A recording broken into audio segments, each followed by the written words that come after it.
नमस्ते सदावत्सल्य मातृभूमि जय हिंद दोस्तों, मैं किशन आप सबका स्वागत करता हूं। शुरू करते हैं आज के डिफेंस समाचारों को। बढ़ते हैं डिफेंस अपडेट की तरफ। बॉर्डर रोड ऑर्गेनाइजेशन अब लद्दाख के न्योमा में भारत का सबसे ऊंचा फाइटर एयरफील्ड बनाएगा। न्योमा गांव जो कि पैंगोंग के दक्षिणी तट के करीबन 13,700 फीट की ऊंचाई पर स्थित है और न्योमा चीन के साथ एलएसी से लगभग 46 किलोमीटर दूरी पर है। बढ़ते नेक्स्ट अपडेट की तरफ। टाटा के अधिकारियों की तरफ से कहा गया है कि रॉयल मोरक्कन आर्मी के लिए 400 यानी कि 400 जो वेब प्लेटफॉर्म है उन्हें स्थानीय रूप से निर्मित किया जाएगा और इसके अलग अलग वेरिएंट्स यानी कि संस्करण तैयार किए जाएंगे, जिनमें कि लाइट टैंक, ATGM कैरियर आदि शामिल है। आपको बता दें कि इन वेब 8x8 प्लेटफॉर्म में जो बदलाव किए जाएंगे आर्मामेंट के संबंध में, उसमें electronic warfare and jamming system इनमें लगाया जाएगा। 30 mm की कॉम्बैट टरेट होगी, 12.7 mm remotely control machine gun, 105 mm tank Hunter gun, anti tank and anti personal missiles इसमें इंटीग्रेट होंगे। बढ़ते नेक्स्ट अपडेट की तरफ, जो कि भारत के स्वदेशी उत्तम आईएसआर रडार को लेकर आ रही है और अब कहा जा रहा है कि तेजस मार्क 1A फाइटर जेट के लिए ये जो उत्तम आईएसआर रडार है उसका कॉन्फ़िगरेशन अब फाइनल हो गया है। यानी कि अब ये जो उत्तम आईएसआर रडार है उसे 51वें विमान में इंटीग्रेट किया जाएगा। उत्तम आईएसआर रडार के जो फाइनल वेरिएंट की जो खास बात है वो है इसका ट्रांसमीटर रिसीवर यानी कि TR मॉड्यूल, जिसमें वृद्धि की गई है। यानी कि अब 720 मॉड्यूल से बढ़कर ये 980 से अधिक हो जाएगा, जिससे कि तेजस फाइटर जेट की क्षमताएं और ज्यादा बढ़ जाएंगी। दोस्तों यहाँ पर जो TR मॉड्यूल्स है उनकी संख्या का विस्तार करने का मतलब साफ है कि इस रडार के जरिए अब जो हमारा फाइटर जेट है उसकी डिटेक्शन रेंज भी ज्यादा हो जाएगी। वो एक साथ कई सारे टारगेट्स को ट्रैक कर सकता है, जो कि काफी जरूरी हो जाता है मॉडर्न एयर कॉम्बैट सिनेरियो में। बढ़ते नेक्स्ट अपडेट की तरफ। इंडियन आर्मी के T-90 टैंक में अब FPV ड्रोन नेस्ट देखा गया है। ये खास बात है दोस्तों ये एक महत्वपूर्ण अपग्रेड भी है। यहाँ पर दोस्तों जो T-90 मेन बैटल टैंक है उसमें ये जो नेस्ट है उसमें specially in first personal view यानी कि FPV ड्रोन को रखा जाएगा, जिससे कि T-90 टैंक रियल टाइम की हवाई निगरानी कर सकता है और इस मेन बैटल टैंक से इस तरीके के ड्रोनों को टैंक के अंदर से ही लॉन्च किया जा सकता है, जो कि भारतीय सेना का युद्ध के मैदान में जो जागरूकता है, जिसे कि हम सिचुएशनल अवेयरनेस कहते हैं, उसे बढ़ाएगा, टेक्टिकल फायदा देगा और फ्रंट लाइन जो ऑपरेटर्स हैं उनके लिए जोखिम भी कम करेगा। हर T-90 टैंक को एक सुरक्षित नेस्टिंग केस से लैस किया जा रहा है, जिसमें कि इन FPV ड्रोन्स को रखा जा सके, जो कि अलग अलग युद्ध की स्थितियों में तेजी से तैनात जिन्हें किया जा सकता है। दरअसल दोस्तों ये जो FPV ड्रोन है उन्हें सीधे टैंक के हैच या फिर उनके टरट पर एक विशेष लॉन्च पॉइंट से लॉन्च किया जा सकता है। खास बात यह कि इन ड्रोन्स को ऑटोनॉमसली और मैनुअली दोनों तरीके से ऑपरेट किया जा सकता है। चलिए बढ़ते नेक्स्ट टॉपिक की तरफ। दोस्तों इजराइल ने भारत को एक बड़ा ऑफर दिया है, जिसके तहत उन्होंने कहा है कि वो भारत के साथ मिलकर मेल और हेल UAV को संयुक्त रूप से तैयार करेंगे। आपको बता दें कि इंडियन आर्म फोर्सेस को मेल और हेल क्लास के UAV की सख्त जरूरत है, लेकिन मैं आपको दोस्तों एक चीज यहाँ पर बता दूं कि ये प्रस्ताव इजराइल की तरफ से तब सामने आया है जब भारत ने हाल ही में अमेरिका के साथ MQ-9B ड्रोन की डील की है। हालांकि दोस्तों जनरल एटॉमिक्स के साथ भारत ने जो डील कर रखी है उसमें ये बात भी सामने आई है कि DRDO का जो एरोनॉटिकल डेवलपमेंट एस्टेब्लिशमेंट है उनके हेल UAV प्रोग्राम में जनरल एटॉमिक्स सहायता भी करेगा।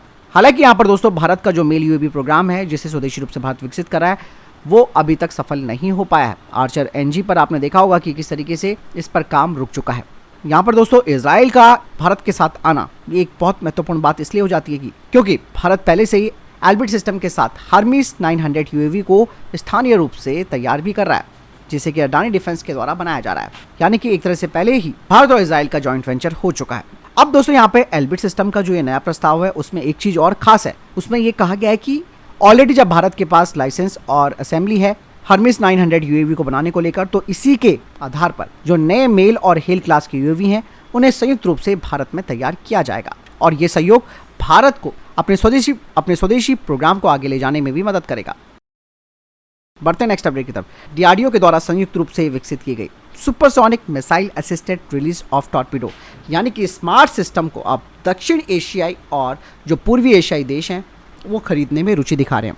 हाल ही में DRDO के अधिकारी की तरफ से ये बात सामने आई है। कहा जा रहा है कि DRDO अब इस हाइब्रिड मिसाइल सिस्टम का डेवलपमेंटल परीक्षण पूरा करने वाला है और एक बार ये पूरा हो जाता है तो महंगी पनडुब्बियां या फिर जो वॉरशिप्स हैं उनमें भारी निवेश यानी कि इन्वेस्टमेंट नहीं करना होगा और सीधे तरीके से एंटी सबमरीन वॉरफेयर जो क्षमता है वो इन देशों की बढ़ जाएगी। दरअसल जो स्मार्ट सिस्टम है उसे एक कैनिस्टर बेस्ड मिसाइल के रूप में डिजाइन किया गया है, जो कि सुपरसोनिक स्पीड को हल्के टॉर्पीडो पेलोड के साथ जोड़ती है। दरअसल कई देशों के लिए स्मार्ट सिस्टम महंगी पनडुब्बियों या फिर एक जो डेडिकेटेड एंटी सबमरीन वॉरफेयर जहाज हैं उनके लिए एक जबरदस्त ऑप्शन के रूप में काम करती है, जिससे कि वो लंबी दूरी पर दुश्मनों की पनडुब्बियों को खत्म कर सकते हैं। एक चीज और मैं आपको बता दूं कि अंतर्राष्ट्रीय सौदे को आगे बढ़ाने से पहले ये जो स्मार्ट सिस्टम है उसे पहले भारतीय नौसेना के द्वारा जो यूजर ट्रायल्स हैं उनसे गुजरना होगा, उसके बाद ही ये प्रक्रिया आगे बढ़ेगी। बढ़ते नेक्स्ट अपडेट की तरफ। दोस्तों, जर्मनी के चांसलर जो कि हाल ही में भारत आए थे, उन्होंने P-75I डील को आगे बढ़ाया है और अब कहा जा रहा है कि उन्होंने यूरोफाइटर टाइफून की पेशकश भी भारत को तेज कर दी है, जो कि भारत के 114 MRFA टेंडर के तहत है। जर्मन के चांसलर ने हाल ही में यूरोफाइटर कंसोर्टियम के जो अधिकारी हैं उन्हें MRFA टेंडर की जो इंपॉर्टेंस है उसके बारे में जानकारी दी और कहा है कि इस टेंडर के लिए वो अपना एक कॉम्पिटिटिव प्राइसिंग यहाँ पर रखे ताकि ये डील वो हासिल कर सके। क्योंकि आपको एक चीज़ और मैं बता दूं कि यूरोफाइटर टाइफून जो पिछले वाला जो MMRCA कंपटीशन था उसमें फाइनलिस्ट था और इंडियन एयरफोर्स ने भी इसे काफ़ी सराहा भी। अब कहा ही जा रहा है कि ये जो कंसोर्टियम है वो इस बात को लेकर आश्वस्त है कि एक बार वो फिर से यहाँ पर अपनी जगह बनाने में सफल रहेगा। बढ़ते नेक्स्ट टॉपिक की तरफ। दोस्तों, नेशनल एरोस्पेस लेबोरेटरीज ने अभी एक हाल ही में स्टैटिक टेस्ट किया है स्विफ्ट टेक्नोलॉजी डेमोन्स्ट्रेटर का और इस दौरान इस UAV की जो मजबूती और ड्यूरेबिलिटी है उसको वैलिडेट किया गया, खास करके UAV के जो कंपोनेंट्स और मैक्सिमम ऑपरेशनल लोड्स हैं उनका।